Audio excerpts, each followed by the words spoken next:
Hello everyone, welcome back to the channel. Hope you doing well guys. आज की video बहुत बहुत informative होने वाली है क्योंकि अभी कुछ टाइम पहले मैं यूरोप होके आया तो लोगों ने बहुत सारे क्वेश्चन किए, कमेंट्स किए कि आपने शेंगेन वीज़ा अप्लाई किया होगा, उसमें कवर लेटर आपने लगाया था, कैसे कवर लेटर बनाया, किन किन चीज़ों का ध्यान रखा जाए, किन किन चीज़ों को ऐड किया जाए और क्या चीज़ें रिक्वायर्ड नहीं है। तो here I got the opportunity to come in front of you, आपके सामने आपकी डिमांड पे एक और वीडियो लेके आ गया हूँ मैं कि कवर लेटर कैसे बनाया जाए। तो स्टार्ट करते हैं सीधा वीडियो जिसमें मैं आपको दिखाने वाला हूँ कि कवर लेटर कैसे बनाया जाए, कवर लेटर होता क्या है सबसे मेन इंपॉर्टेंट, और किन किन चीज़ों का ध्यान रखा जाए, सब बात करने वाले हैं। So let's start the video now. तो कुछ इस तरह का कवर लेटर होता है और ये वही कवर लेटर है जो मैंने अपने वीज़ा के लिए लगाया था और जिसकी वजह से मुझे वीज़ा मिला। और आज की वीडियो में हम इसी से रिलेटेड बात करने वाले हैं कि कवर लेटर बनाया कैसे जाए, कवर लेटर होता क्या है किसी भी कंट्री का। It's not just related to Schengen.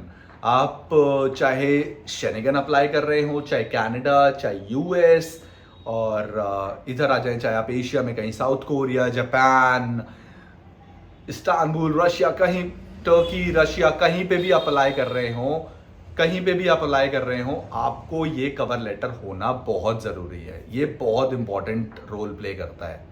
तो मैं आपको स्टेप बाय स्टेप दिखाता हूं कि किन किन चीज़ों का ध्यान रखा जाए और कवर लेटर बनाया कैसे जाए। ओके, तो सीधा मैं आपको दिखाई देता हूं कि मैंने कैसा कवर लेटर बनाया था। एग्जैक्टली आपके सामने स्क्रीन पे है। सबसे पहले यहाँ पे मैंने एड्रेस दिया एम्बेसी का, to the visa officer, Netherlands embassy, New Delhi, और फिर यहाँ साइड में डेट दे दी। तो it's all depend on you कि आप कैसे करते हैं। आप इसमें अगर लेट्स से आप नीदरलैंड से अप्लाई नहीं कर रहे हैं, फ्रांस से कर रहे हैं, तो ऑब्वियसली आप उसको फ्रांस एम्बेसी कर देंगे।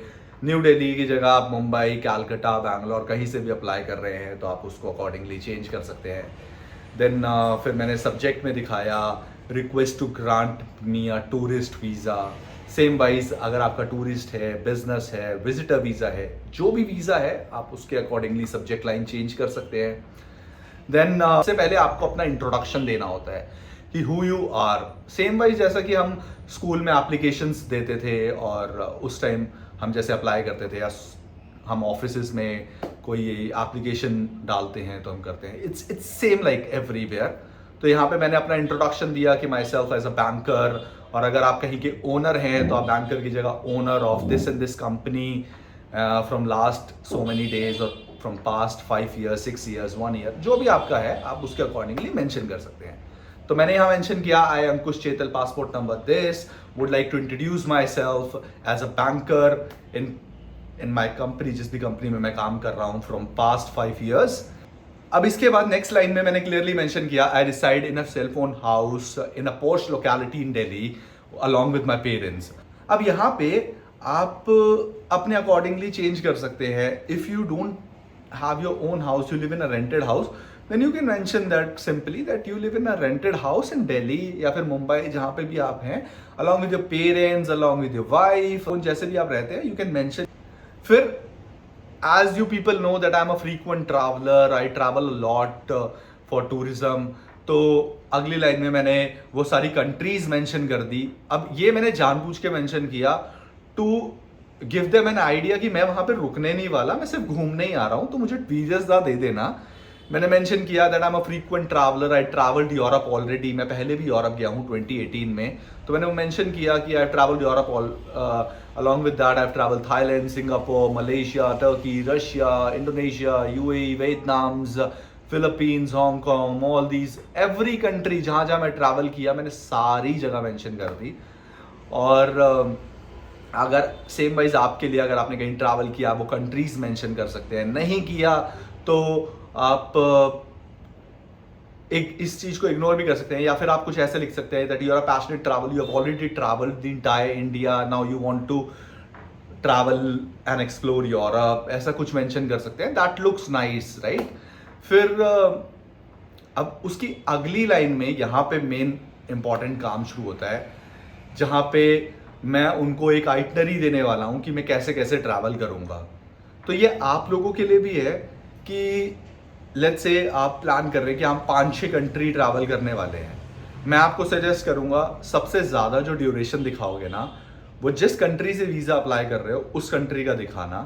रीज़न बीइंग, कंट्री को ऐसा नहीं फील होना चाहिए कि आप वीज़ा तो मुझसे ले रहे हो लेकिन आप मेरी कंट्री में, या मुझे तो इकोनॉमी देने ही नहीं वाले, या मेरे को तो यहाँ पे आप घूमोगे ही नहीं, टूरिज्म आप मुझे तो दोगे ही नहीं। तो this is the main reason.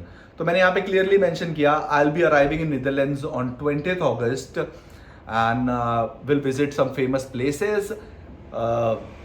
फिर कंट्री में जो जो नीदरलैंड्स में जो जो जगह हैं, आम्स्टरडैम, लिलीस्टेड्स, ड्यूरिंग द विजिट, और कहाँ रुकोगे, I mention that I will be staying in IBS Amsterdam central till 25th August, like 5 दिन के लिए मैं वहाँ रुकूंगा। Then I move to Paris by train, और मैं पेरिस में again I stay IBS airport पे, जो पेरिस पे एक एयरपोर्ट होटल है वो, till 29th August, and I take flight back to India on 30th। You should mention that कि you are going to leave the country on this date. अब इसके बाद मैंने एक रिक्वेस्ट कर दी, therefore I request you to grant my visa. It's simply here, request you to grant my visa to travel Netherlands at earliest, all the expenses, फिर अपना थोड़ा बैंक बैलेंस दिखाने के लिए all the expenses of my tour will be bore by me and from my savings account, सब कुछ मैंने mention किया that I have this much money in my account। इसके बाद मैंने मेंशन कर दिया काइंडली फॉलो द डॉक्यूमेंट्स, और फिर मैंने लिस्ट दे दी जो जो मैं लगा रहा हूँ, लाइक 3 years of ITR। इसके बाद आता है जो एम्बेसी आपसे बैंक स्टेटमेंट मांगती है, तो you have to mention that also कि you are going to put 3 months of bank statement. तो you can say that I have attach 3 months of bank statement signed by the bank which has a credit of whatever money you have। I would suggest at least 2 to 3 lakh तो होना चाहिए minimum, उससे कम है तो visa please मत apply करना, chances of rejection would be higher. लोगों के आते हैं कम अमाउंट में भी, but this is my personal suggestion. फिर लास्ट में, if you are employed to any company, तो NOC letter from the company, तो मैंने मेंशन किया कि I am putting the NOC letter from my company along with 3 months of pay slip, ताकि they can get a proof कि हाँ I work in that company. उसके बाद बाकी 3 चीज़ें, जैसे flight booking from Delhi to Netherlands and Paris to Delhi, वो flight ticket आपको अटैच करना पड़ेगा। कुछ नहीं है कंपलसरी कि आपको कंफर्म फ्लाइट टिकट ही दिखानी पड़ेगी, you can put a dummy ticket as well, उसमें कोई ट्रबल नहीं है। होटल बुकिंग एज वेल, जरूरी नहीं है होटल बुकिंग आप कंफर्म ही दिखाएं, you can put as a dummy ticket as well for the entire stay, 5 दिन जैसा मैंने दिखाया नीदरलैंड्स में और 4 दिन फ्रांस में, you can put that also. Last but not the least, train booking जो मैंने नीदरलैंड से पेरिस दिखाया। उसके बाद you can mention your name and your phone number, और हाँ अपना फ़ोन नंबर सही डालना और ज़रूर डालना। कई बार एम्बेसी कॉन्टैक्ट करती है, उनको कोई क्वेश्चन होता है तो दे कैन कॉन्टैक्ट यू। बस यही है, इतना सा कवर लेटर है, और दैट्स इट। अगर फिर भी किसी को कोई क्वेश्चन है, कोई डाउट है कवर लेटर के बारे में, तो कमेंट कर सकते हो या फिर इंस्टाग्राम पे आके मैसेज कर सकते हो। It's just not related to this कि कोई क्वेश्चन है, अगर आपको फॉर्मेट चाहिए, अगर आप चाहते हो कि इतना लेंथी में कैसे लिखूं या बनाऊं, तो आप मुझे इंस्टाग्राम पे आके मैसेज कर देना, I will definitely send it to you. I have this in my phone, मैं भेज दूंगा आपको, कोई ट्रबल नहीं आएगा। इसके अलावा अगर कोई क्वेश्चन है तो feel free to contact me. मिलते हैं ऐसे आगे आने वाली और इंटरेस्टिंग वीडियोस में, तब तक के लिए bye, take care and keep travelling, hope you'll get the visa soon.